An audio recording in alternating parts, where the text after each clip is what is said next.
Hi guys, welcome to the DrivingMaul review of the Africa 2 conference in Super Rugby. Obviously, the Lions topped it, and what a fabulous season they had, building on a good one last year as well. This is also a team that should hopefully stick together for a while and could grow even better. I do have an interview piece coming up with the head of performance, and one of the things they're doing to keep their players there is a bit like the Australian contracts. Is they let some of their top players go into Japan to earn a little bit more money rather than having to play the Currie Cup, which is a good, flexible way of trying to keep their team together. They have played a much more expansive style than the other South African teams and gained some serious scalps on the way to the final. They did just come up short in a cold, wet Wellington, but so have many other teams, so there was no disgrace in that. The decision to rest players in round 17 will always be discussed, but only Ackerman really knows how tired those players were. Let's remember, a lot of them aren't used to going off and playing internationals mid-season, and so maybe were really needing that rest, and that's what fired them into the final anyway. I know a lot of pundits are saying that there really was a mistake, but none of us will really know. Next up came the Sharks. The Sharks really rescued a season where they lost 3 on the trot in mid-March and April.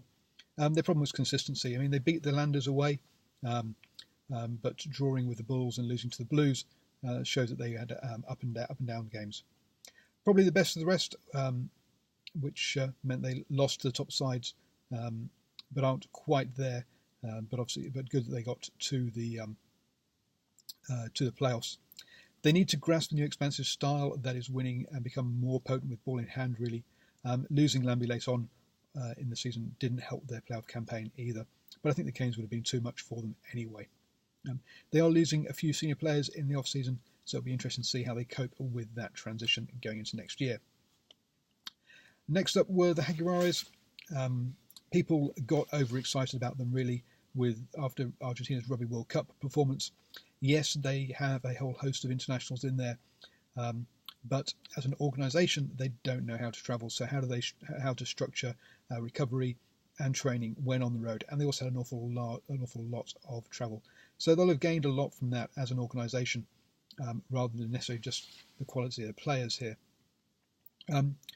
Also, what they were looking, we can think is they were looking forwards to the Rugby Championship and perhaps next season.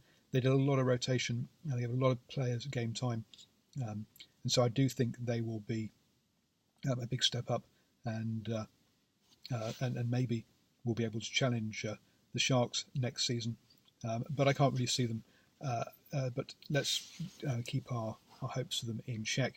They did have a proper legitimate victory over the Bulls, and they also got that win over the weakened Lions. But hey, you still need to beat them. So they did get a couple of key scalps.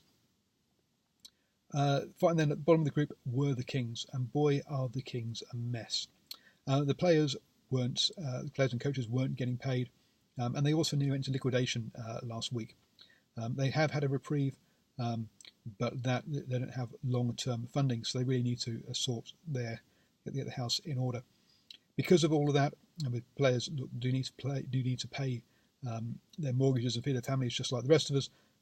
There are a host of players moving to other teams and overseas.